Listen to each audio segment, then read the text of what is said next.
Welcome in to our second edition of GLIAC Weekly. I am Matt Witwicky, better known as Witt to most people who watch this programming, and I'm joined by our GLIAC expert, Tony Nicolette. Tony, how are you doing tonight, buddy? I'm doing well, Witt. Hoping you got caught up on sleep here after your lengthy sojourn during the week zero. You know what? Going almost to Oklahoma and back. I'm 52, and this old body doesn't quite work as easily. So we're almost there, but not quite there just yet. Gotcha. Yeah, well, I'm 52 also, so I know what it is to be like, man. It takes me a little longer for the joints to get lubed up in the morning. Just imagine doing that in this body. But anyway, now, we're kind of teasing a little bit of my trip. We'll joke about that for a moment. But, I went to Maryville, got a chance to see Mankato and, the Bearcats there. And then also had a chance to finish up the weekend a little bit right here and visiting a little bit with our guy Sandy Golston, Rob Bentley, some of the best in the business. They said, listen, if you can get your big butt up to the press box here and carry Chuck with you, we'll be okay. So Chuck and I came on up for halftime, and they were thrilled to see us, Tony, because their team only had one first down at half, so they wanted to see something a little more entertaining. But that's a little unexpected. Yeah, for sure. Shocking would be the word I had in mind, but yes. Before we made it up there, though, you can see I visited Chicken Annie's, or as I called it on the MIAA show the other day, Chicken Alice. Probably going to get fried for that one. And Chicken Annie's was roasted, either or. Yeah, Chicken Annie's was very good. They, you know what, Tony? They give you this. Bob Eblin and I are there, our former national writer, and they give us like a half a loaf of like this white bread with butter. And we're just sitting there waiting for our food, or maybe I just fell for it, one of the two. And so Bob and I, Bob and I polished off that before the chicken ever got there. And it was pretty good. Mashed potatoes, chicken, it was very, very down home, and I like finding places like this. Yeah, I bet. My only question on this slide is, does the gorilla, I haven't taken the time to investigate what the gorilla mascot at Pitt State, if he has a name. I believe he does, but I didn't catch it. I'm sure we're going to get it in the comments for that one. Yeah, as much as I will for probably not choosing the right place to go to for food or something. Oh wait, that was Sunday night. Never mind. Right. But fantastic environment. 10,000 people there, Tony. We went along right with the gorilla walk and everything. It was quite the experience. And I would have to say so. Yeah, so really neat with all of that stuff. I'll be frank. I thought Ferris State was going to be ready to play, and it was bad for them from the very beginning, just execution and everying else. And we'll look at that here momentarily. Our next. Wait a second. What did you do with this? Well, if you remember, explain yourself. Remember on the Sunday night show, and for those who aren't watching on Sundays, it's worth the time. Make sure you're on our YouTube or our YouTube channels Sunday nights at 8 Eastern for Inside D2 Football. But, there was a little bit of talk about Michigan Tech playing over at Bemidji. And initially you said up, which in a lot of cases when you're talking about Tech or Bemidji, you're talking about up. But because both of those schools are up, it was really more over. But yes. We were talking about up, and I made the note that you look like the guy from Up. And yes. Now, normally I get, you know what, Tony? Normally the comparison I get is actually Drew Carey before the weight loss, and that's his weight loss, not mine. There's a certain alignment between Drew Carey, Matt Witwicky, and Carl Fredrickson. I mean, there's some. Yes, I was about to say. Here. I remember Russell, the character from that movie, better than I do Carl. But there's Carl. It's a cute movie though. So, very good movie. let's go ahead. We're going to talk for a moment about. We didn't have a whole lot of games, but some interesting ones nonetheless. We will go ahead and kind of take a dive into each one of these, with Duluth winning, Bemidji, and Pitt State. I just realized the league went 0-3 there, didn't they, Tony? I Yeah. just caught that at this moment. Yeah. But believe it or not, I'm smarting a little bit over that. I don't think that that's going to happen too many times this season, Well, if I'm I'd going to like be to real think not. honest. I'd like to think not, but yeah. But But the offer, I mean, and think about too, back to Sunday night or 2 Sundays ago, how many of us picked Ferris in that game? So, all of you us, talking about that, we thought Ferris would be ready to play. That certainly was, it wasn't all of us being out on a limb. We didn't think. yeah. Surprisingly, Chuck and I did not get looked up for those predictions when we were down there. Because I'll be honest, given the way that game went, I thought for sure some people would. But maybe that just means that we need to grow our viewership down there a little bit in Pittsburgh, Kansas. That could be part of it. Either that, or they just felt, oh gosh, these guys are so handsome. We just don't. Yeah, or intimidating, one of the two, mean, especially Chuck. So that's yes, right. That's right. But well, we have some video of this. Not Chuck and I getting roasted, but actually Pitt and Ferris. Let's take a look at a little bit of the video here. And Tom Anthony gets his first win, by the way, for Pitt State. But everybody comes on out ready to go. It was pretty hyped. I'll give them that. Trinidad Chambliss did not have a good day. He threw 2 picks and just looked uncomfortable back there. The Pitt defense was getting after him, but at the same time, Ferris was kind of out of sorts at times too. With regard to procedure penalties and things of that sort. Gulker doesn't play till the second quarter, has a nice run, and then fumbles because that's the way the day was going for the Bulldogs. And after that, each time they made a mistake, it seemed like Pitt was able to cash in via the field goal. And then Pitt's got their KU transfer tight end, just brand new guy who comes in catching passes like that. And once again, they tack on another field goal. In the second half, Brady Rose has a fumble on a kickoff deep in their own end. That was the one time Ferris was not able to bowl their neck and go ahead and keep them from getting in the end zone. And Chuck turned to me at that point, Chuck Bittner, our national guy, and said, "Witt, I think it's over." And oddly enough, I thought, yeah, it can't be just yet. And, Ferris had 1 first down in the first half, finished with a total of 7. Right. And ran 43 offensive plays. I don't keep track of how many offensive plays they normally run, but I'm going to guess that's a pretty low number. So it just kind of a really odd one in a lot of ways, Tony. And we obviously have the numbers here. What were some of your takeaways? Well, and the number of offensive plays, because I think the only time I've actually heard Coach Anise mention that once before, and there was one game against Grand Valley where the Lakers did a pretty good job of keeping the Bulldogs kind of off balance a little bit, and to where they ran a significantly smaller number of offensive plays. And it's not that they're trying to every week, but they just know the more they've got the ball, the more that they're able to stay in control of doing things that they want to do it. I think the thing that stuck out for me, and you and I have talked about this on the national show before, and this is something that I've written about over the years about Ferris, is that there is a certain risk tolerance that they play with, and they have a higher tolerance for risk than a lot of clubs do. So what does that mean? Well, okay, they might be a little bit looser with the ball at times. I mean, statistically, they put the ball on the deck as much or more than most good teams that you're going to see. They don't lose them all, but that's just part of the nature of the style of play that they have. And they have been prone to being penalized, and a lot of them are procedure calls a lot over the years. Now, I want to give credit to Pitt State for, packing the barn. I'm sure that had an impact on it, but by the same token, Ferris usually has at least 1 or 2 games a year at their place where they put in close to 10,000, if not over. Yep. And there are places, or there's a spot or two around the GLIAC where you might see a crowd that size or larger. So my point with that is that environments like that aren't anything that Ferris hasn't seen before.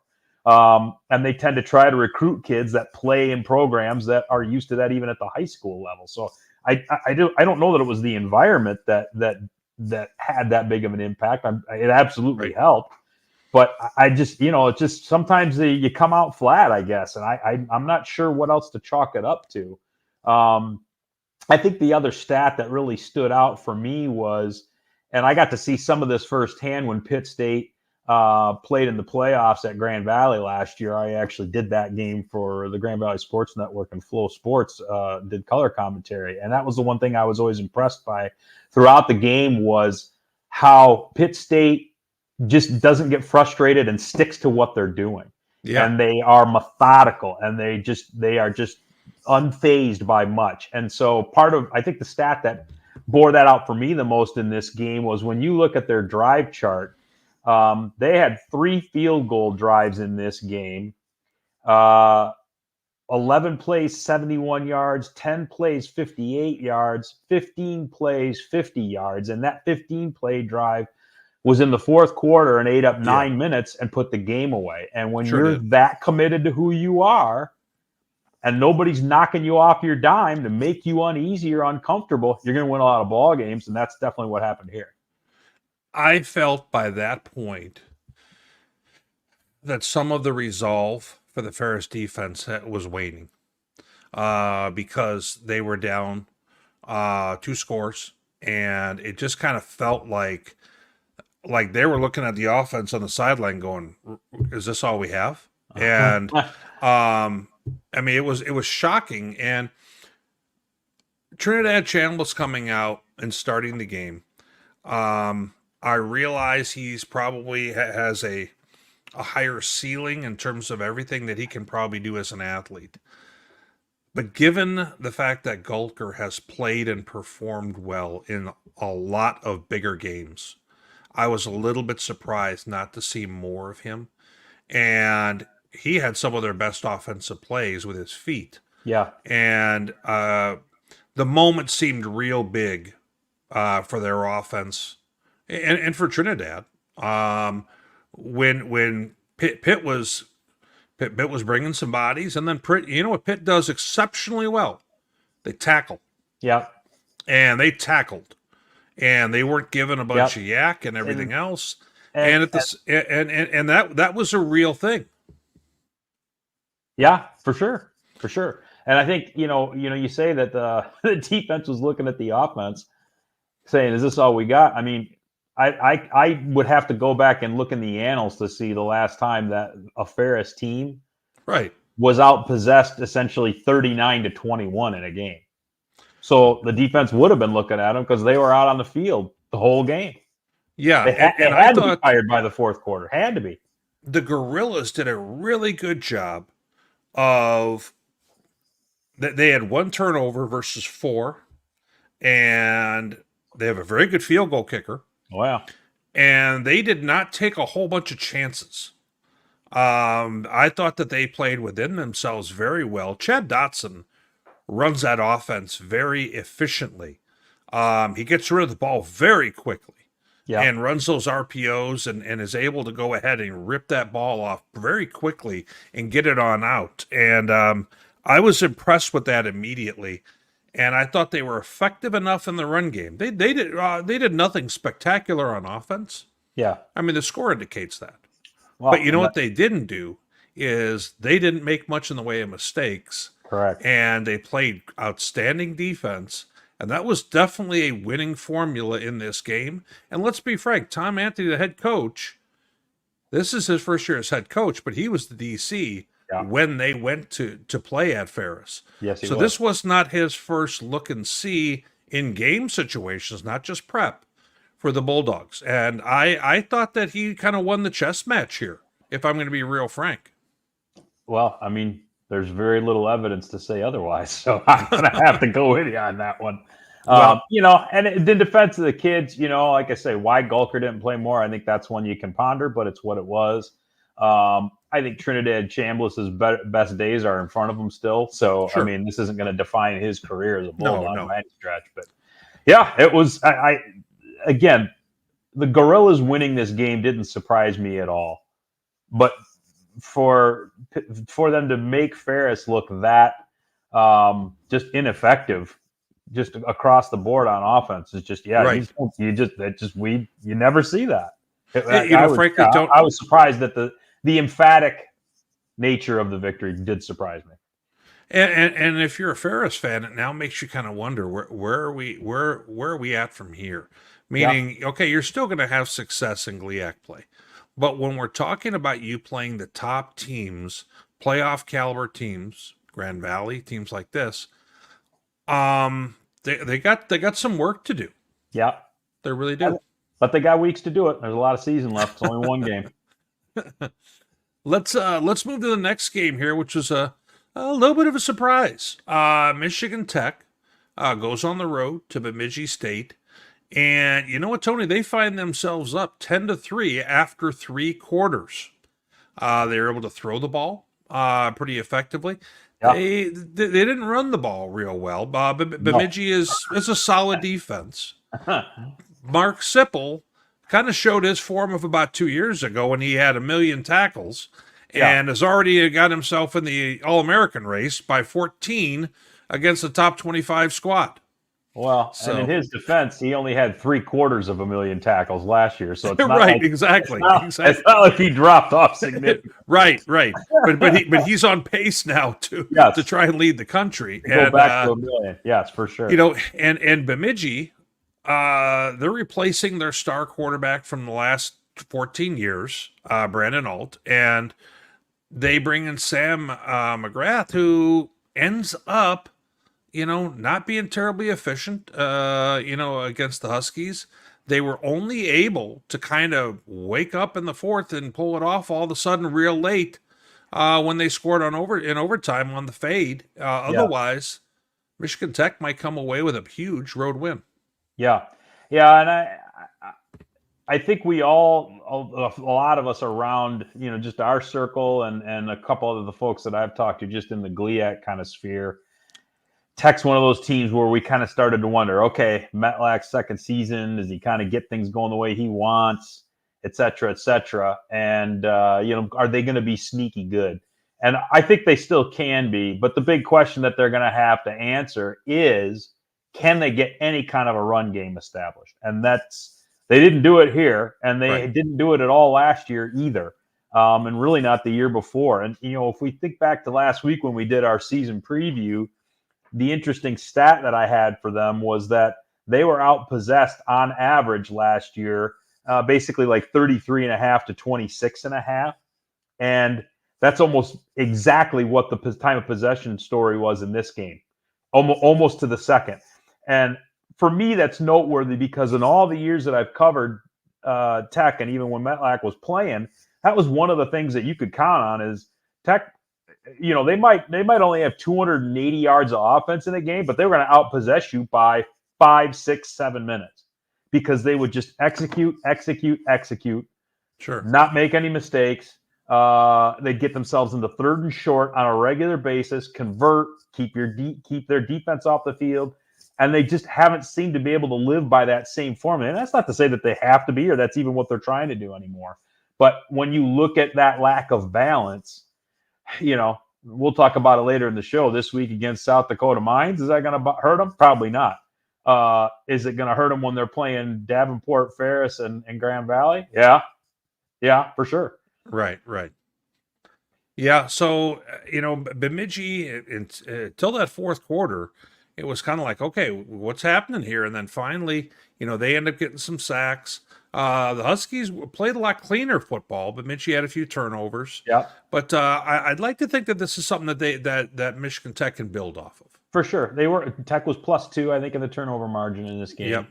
And I think they may have had, I think they both had 8 penalties if my memory serves. So, but I would agree. Of course you don't want to lose the game, but at the end of the day, they led the whole way, had the lead taken from them late, still found a way to get a drive to get down there and get into position to tie it. I almost wonder if they couldn't have taken another shot or two at the end zone just with where they were positionally on the field. and the sequence just didn't work out that well for them in that regard. But Yeah. I mean, they were that close to winning, Witt. I mean, they were in this game from the jump. Oh yeah. Yeah. And then our final game, we had Minnesota Duluth. These two teams played a year ago in Duluth. Now they're returning the trip to Northern Michigan. This game was kind of slow going at first, but then Duluth kind of hit the gas, and all of a sudden 35-7 for the Bulldogs. And, it kind of ended up being the Kyle Waljasper story a little bit, which everyone kind of thought maybe it was going to be. And they end up having over 500 yards offense and only allowed 7 first downs. And, unfortunately, it looks like this game kind of took the turn that we all thought it might for Northern Michigan. Yeah, and you're right. It did take a little while to get going. I think this was only 13-0 at halftime. Right. But, anybody who hasn't been to the Superior Dome before, there can be a certain acclimation period. And I'm not being a smart aleck. It's a different environment. And yes. The sight, the way the lighting works, and the way the ball looks when you're looking up into the wood dome, it can be tricky. And so sometimes it does take teams a little while to kind of get their bearings a little bit up there. But yeah, I mean, this is a result that we were kind of expecting. Some of the highlights that I saw, boy, it sure didn't look like Northern was doing much in the pass rush department. And when Duluth started hitting all a few 5 balls, of their touchdowns in the air, that's kind of proof positive. So Duluth started hitting a few balls, some deep balls, and when they can start doing that, and then say, oh, by the way, Waljasper's going to run with it, that's a bad deal. So, Yep. Well, that kind of brings us on in to this week's games. Yeah. And we've got a total of what 7 games on here. So this is a much more active week than we had in the GLIAC a week ago. Yeah. Now you and I are going to kind of do a little bit more of a detailed breakdown on about 3 games that we really want to kind of look at. Some of the other ones are maybe a little bit more one-sided. So we're going to start off with Wayne State in Tiffin. That is at Tiffin. Yeah. 6:00 start Thursday. And we're going to use last year's stats, of course, as kind of our measuring stick here. A 3-8 Wayne State squad against 11-1 Tiffin. Doesn't look that close on paper for records, right? Well, Wayne State plays in a better conference. Tiffin was a champ, had their old coach at that time. That was before they started having some turnover with the portal and so forth. So I think there's a little bit of an equalizer here, Tony. How do you see this one? Well, this one was interesting to me, if for no other reason than they're matching uniforms. And I know how much you like the schools that have green in their color palette. Yes. But here's the thing. Wayne is one of those teams that when you think you've got them pegged, you kind of realize that you don't. And by that, I mean, last year was the first year for, head coach Tyrone Wheatley. They had a lot of turnover on the roster. You weren't sure what you were going to get. And yet you look at week 1 last year, they played Slippery Rock, who, were pretty deep in the bracket. And that was a close game into the fourth quarter. And so I'm looking at that going, okay, Wayne usually comes out with some vinegar and whatever else in the first games, and they always play teams tough, and they've played Slippery Rock tough a couple of different times, and they've given teams like Ashland and whatever fits over the years. And so I'm looking at Tiffin going, okay, yeah, they were 11-1, but they were the number 1 seed in the region, and hosted that playoff, that second round game for themselves, and didn't go real well for them. We know that, they had a great season, but how good were they? And of course, they got some changeover in terms of the coaching staff. Eckers comes over from Saginaw Valley where he was running the offense. So you'd like to think that Tiffin's will still be decent. Keegan Ray got a lot of playing time last year for the Dragons, and he's back. But, he's competing with a D1 transfer to see who's really going to get the bulk of the snaps under center. And so, I just look at this and go, okay, it wasn't until the latter part of the season when Wayne started playing some more of the heavyweights when they really started giving up a lot of yardage and a lot of points. That 33 points a game gets heavily impacted by a couple of 60 burgers that they gave up in the back end of the schedule. So prior to that, they really had some games where they were keeping themselves in it by being physical on defense. And, that could, help them stay in this game. Now, do I think Tiffin's probably still favored here? Yeah, we got to take the numbers for what they are. And it's not like the team simply imploded and it's just going to be, a Pop Warner team that's filling in for this here. But I also think that this game is going to be sneakily more competitive than maybe the records and the stats would indicate based off of last year. And so, I thought it was fun. We'd take a look at it. You know what? I was curious, Tony, to see what our good friends over at Massey had to say about this game. Oh, well. Because as you know, I'm a real trusted Massey person, and for as little as you trust them, you sure seem to refer to them often. Well, I find them good for entertainment value, and for entertainment value, they have Tiffin by 16. Okay. I'm not sure I see Tiffin covering that number in this one. I think Tiffin wins the ball game, but I tell you, before I remembered that Wayne State's only bringing back a few guys on each side of the ball as starters. Yeah, I was getting real close to leaning towards Ty Wheatley and his group, but I can't quite pull the trigger on it. Which way are you going? Yeah, I think I could be talked into taking Wayne in the points here. I don't know that I can get on board for the outright win. Simply for the fact that, again, we talked about this last week, basically the whole quarterback room, with I think the exception of Justin Cox and one other kid, has been turned over. Now, there's a lot coming back on the offensive line for Wayne, and that can be, a little bit helpful. I mean, obviously, if they're going to be able to run the ball and keep a quarterback upright, that's going to be somewhat to their advantage. But, I mean, that defense, as much as I said that, we didn't see the bad part of it until the back end of the year, that's the slide that's been happening. And so my worry is an offensive mind like Ecker's taking over any kind of talent for Tiffin, they're going to be able to move the ball and score some points. So I don't know that I like Wayne in the upset necessarily. If they won, it wouldn't surprise me. But I guess what I'm rooting for here is, hey, let's take a team that was seeded highly in the Super Region 1 bracket, into the fourth quarter again like they did last year, and then let's see what happens. Right. Yeah. Let's take a look at the next one up on our board here. An interesting matchup.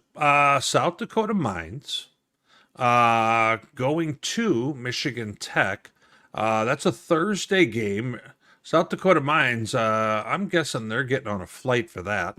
But as we look at this one here, 6 p.m. start Thursday. South Dakota Mines, I can tell you a little bit that their quarterback from a year ago, Johansson, has transferred to Murray State, and their top receiver has stopped playing football. He's got a sports-related job outside of football, but did not return. And it kind of showed in their first game, Tony. They looked a little punchless against Colorado State Pueblo, who hasn't exactly been the 85 Bears defensively.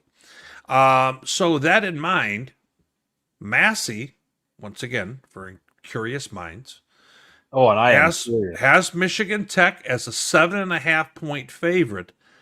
I like Tech to cover that number, Tony. I do too, Witt, and I think what's interesting to me about this game is just trying to get a look into does Coach Matlack approach this. Is he going to try and have it be a get-right game for his ground game and to make some progress there? Or is he going to look at, hey, Pueblo just threw it for, 560-something against Mines a week ago? Yeah, let's let Alex Freeze throw it all over the lot, and let's just put this game away early and call it a day. I actually like Tech to win this one comfortably. But I also think the only thing that might mitigate that a little bit is do the Huskies try to figure out the run game a little bit and take advantage of the fact that they should have a team, overmatched a little bit in the trenches. Fair enough. This is the one everyone's looking for here. Northern Michigan at Kentucky Wesleyan. Yes. In Owensboro, Kentucky on Thursday night. This one, Massey has been chomping at the bit for. The Northern Michigan is getting 1.5 points on the road in Owensboro, Kentucky. Do you think the GLIAC comes through for you in this one? What do you think, Tony? I don't know. It's a battle of the Wildcats. I mean, how can you get more even than that? There you go. Yes, yes. Hadn't thought about it that way. Yes. Right. Well, this is one where, boy, you look at the chances for Northern to kind of shake the L streak. This is going to be one of the ones that you think they'd have the best chance.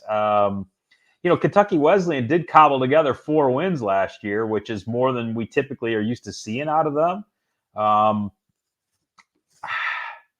I'll take a flyer and take a shot on Northern on this one. I don't know.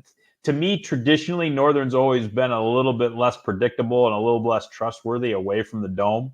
But I think they're going to find the sledding a lot easier this week than they did last week against Duluth. Yeah, this is Kentucky Wesleyan has not played a game yet. So I'm going to give Northern Michigan a little bit of a nod there. Yeah. And, the fact that they were able to kind of hold their ground a bit for the first half against Duluth, this is going to be a much lesser opponent than that. For sure. So I like Northern Michigan to get the win here, and obviously that'll mean they're going to cover also. Our next game, Central State, traveling on into Allendale to play Grand Valley. This one's got nail biter written all over it, but Massey has Grand Valley as a mild 50-point favorite. And that 5-0 that you just said? 5-0, yes. For and sake. that's for the whole game, not just the first half. And so what do you have on this one here? Do they cover? That's really what we're talking about now. I'm not going to go anywhere near that. With anytime you start seeing numbers that big, I mean, what was the number that Ohio State had to try and cover against Akron this past week? Yes, I know. It was something like 59.5 or some baloney like that. And oh, by the way, that was like a 2-score game into the middle part of the third quarter, if memory serves. This will not be a 2-score game. Well, one wouldn't think so. Now, hey, Central State, 500 team from a year ago, and they played their best football at the end of the season. After knocking off Mississippi Valley State to start the year, they kind of had some struggles, and then they won 4 straight to end things off and ratcheted up to 500, and then they gave D1 Moorhead a bit of a tough tussle until the fourth quarter a week ago. So that is one advantage that the Marauders have, is that they've got a game under their belt. Yep. Now, with that said, that game last week wasn't particularly, wasn't exactly a track meet. I don't think either team got close to 300 yards worth of offense. So, I mean, it was a little bit of walking through syrup, as I like to say. So I like that reference, walking through syrup. Yeah, well, that's both physically accurate, and it also allows me to quote one of the great ska punk bands of the 90s in Ned's Atomic Dustbin. Anybody who hasn't checked them out, I like that reference. You need to look them up. I worked at the record store back in the day when they were a thing. Excellent. So you know about Dan, the Fast Drummer Man, and all that kind of stuff. I know about Ned's Atomic Dustbin. I know. Outstanding. Excellent. So, the Lakers covering 50. I don't know about that. That wouldn't surprise me, but I'm not. I also don't think that this game's going to stay close for much more than a half, if that. Yeah. I will say this, and you and I kind of talked about this, I think, on the side. Central State's got a All-American player, Dominique Davis, number 0. Yeah. Smaller nickelback type player, comes into the box sometimes, and will go ahead and play sideline to sideline. Great player. Had a ton of tackles for losses last year in a limited amount of games. Outside of that, and I think that Grand Valley's going to find a way to neutralize him. Let's be real honest. They're going to find that. I like Grand Valley. If you would have set this at 65, I would have had to think about it. I will take Grand Valley to cover the 50. Well, look, I mean, the Lakers are, kind of breaking in that new OC, which we talked about in the season preview. So And that's why I'm afraid for Central. Yes. there's going to be fair enough. I think to me, the other part of it too is you look at Central. I mean, last week, I think they were 11 for 31 in the pass game. Against a Grand Valley defense, if you can't complete more than a third of your passes, it's going to be a long night. So, absolutely. Well, now we're moving on to what we think are going to be a little bit better games. Saginaw Valley going up against Winona State. yeah, Now, this is a game that a return game. They played last year at Saginaw. Saginaw got up a bunch early. I mean, I want to say like 24. It was hefty. Yeah, and then Winona, let's say they made it interesting at the end. Yeah, I think the final ended up being 34-24, if I remember correctly. That sounds about right. Yeah. Yeah. I think they may have gotten within a score in the fourth, and that was about as close as it got. And I thought Saginaw was clearly the better team. And the question now becomes, Winona plays a whole heck of a lot better in Winona than they do on the road. Okay. So the question becomes, they're bringing back a lot of guys. They had 7 guys, Tony, from Winona that were on the all-conference team a year ago. All 7 return to the Warriors. Now, Saginaw Valley brings back some key defenders. I know that for sure. Offensively, I'm a little bit concerned. How do you see this one? You're a little bit concerned for whom? Actually, the way they both played offense last year, I'm concerned with both. Yeah. Yeah, see, the reason that I'm a little less concerned about this one for Saginaw Valley is twofold. One, Coach Brady loves taking teams on the road, and he's going to have to because this is the first of 7 games that they're going to have away from Wicks Memorial. But I think the bigger thing for me is, you look at the rush defense for Winona, 168. That's a little civvy.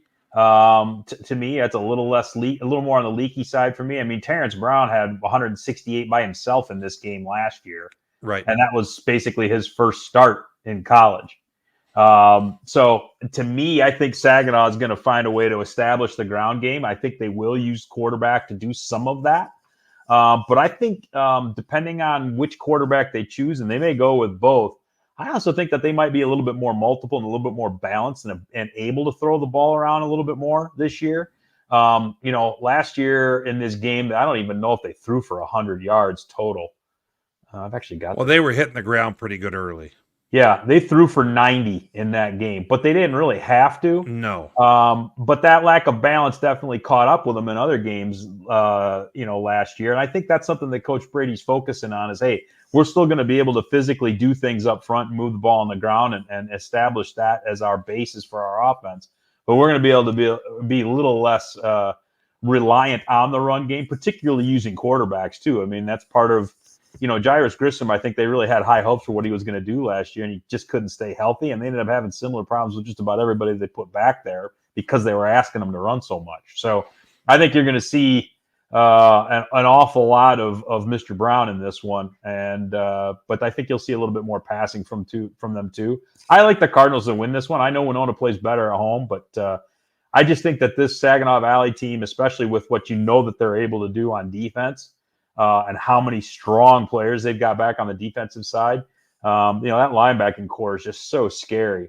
I just feel like they're going to be able to go out there and replicate what they did last year, and maybe even have a slightly easier time of it. Just again, because I think they'll be so much more balanced, and they'll be more confident in that run game. I think that Winona will be taking a bigger step forward as a ball club year to year. However, and I did say I had when I was on with the Mankato radio crew on Thursday night, they put me on the spot and said, "Who's going to be your bounce back team in the Northern Sun?" I said, "Oh, okay." I said I think there's a chance that people are sleeping on Winona State. Okay. I said Winona State 2 years ago was a playoff team. True. And my concern is more their offense than their defense. Now, they have a new offensive coordinator, and I'm interested to see if they're able to establish the run. I don't think they're going to be able to this week against the Saginaw Valley team, who may be, with Micah Kretzinger and that crew, they Yeah. may be as good or better than any linebacking crew in Division II. Yes. And that said, I think we have a low-scoring game on our hands. I think Winona State is ready to play better defense this year. They were a very good defensive team 2 years ago, and they went year to year -20 in turnovers year to year. Yikes. Between being a playoff team and a non-playoff team. So Winona State is oddly a 3.5-point favorite by Massey in this. I don't see it myself. I've got Saginaw winning this game 20-14. I think it's a low-scoring game. I think it's going to be something similar to that, Witt, if only for, again, you're going to have a new OC, although Brady, I think, may have a little bit more to say about how the offense gets called this year while the new guy gets his legs under him. And you're going to have, in all likelihood, a kid making his first college start for Saginaw Valley. And I will say that is going to probably, factor into how effective the offense is able to move it. But again, Terrence Brown can do things. And, you mentioned Micah Kretzinger, but again, Alfred Daly and Brandon Rawls, man, I mean, that trio, it's... Yep. If Winona's able to run the ball in this game, you'll have to tip your cap to him because it's going to be tough. Yeah, and Winona just doesn't scare me enough with the passing game, which is why I see it being kind of a low-scoring contest. Yeah. Now, the next one we have Davenport and Thomas More. I'll be real frank with you. I didn't realize Thomas More had scratched 5 wins a year ago. Yeah. And been quite this... even with offensive and defensive scoring and things like that sort. I'm going to be real frank with you there. Now, I know plenty of who Davenport is. Sure. Now, that said, Davenport is a 15-point favorite, according to Massey. How do you see this one? What's kind of your take on this game? Yeah, and part of the reason that I even highlighted this one a little bit is just because, talking to a few folks in the Davenport program, they got a lot of respect for Thomas More. Obviously, they played him last year and handled him okay.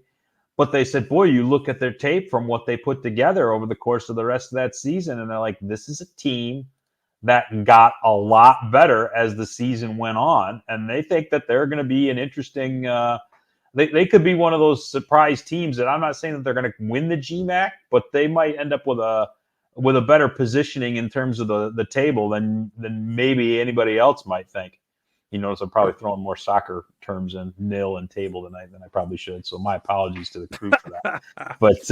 But yeah, so I mean, to me, look, if all else fails for Davenport, they're still trying to figure out who's going to play quarterback. And they've got a couple of different guys that they really like. If I had to hazard a guess, I would think DeJuan Mathis might be who you're looking at as the leader in the clubhouse for that, just because of the pedigree he's got and the athleticism and whatever else. But either way, it's still going to be his first start for Davenport. So I think the real question is going to be is that 131.5 that you saw Thomas More giving up last year? How real is that when you're having to stare down Khalif Jenkins and Myron Harris coming at you with carry after carry after carry? And then, oh, by the way, Mathis maybe takes a carry out there, and then they hit Preston Smith on the outside. I just think Davenport's probably got way too much offensive balance here, even with the new quarterback. And I think we all know, too, Davenport, from a defensive physicality standpoint, they're no joke. I mean, I think that's one of the things about Davenport that maybe gets overlooked. Totally. Obviously, you putting Jamante Peck on our Elite 100 watch list says that other people are noticing it. But I think, Austin Allward maybe doesn't get enough pub for how good he is. When you got two guys like that playing in your front four, you're going to give people a lot of problems. And I've talked to some coaching staffs and some SIDs around the league too that'll tell you, hey, the week after you play Davenport, the training room's a hopping place because they'll hit you. So to me, I think Thomas More, again, part of why I highlighted them here is just because some of these games, all right, to have a team that was 500 that maybe nobody else really thought about. Yeah. It was kind of interesting. And again, Davenport staff has not taken these guys lightly at all. But I think Davenport should be able to cruise in this one. Yeah, I would take them to cover that 15 number. I think that they're too good at the skill positions, too experienced there. And at the same time, I think their defense is a little bit undersold at times. And Yeah. I think that they can make this a one-sided contest. If Thomas More keeps it close, that's going to be a situation where maybe I need to keep a better eye myself on that ball club this season.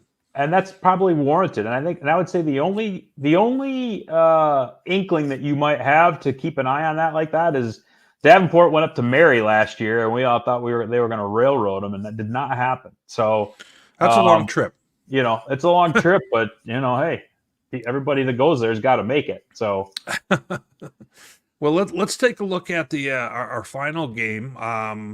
Once again, nail biter special. These last two games, Davenport and the Ferris game, are both Saturday. Right. Davenport's a noon start, as you can see there.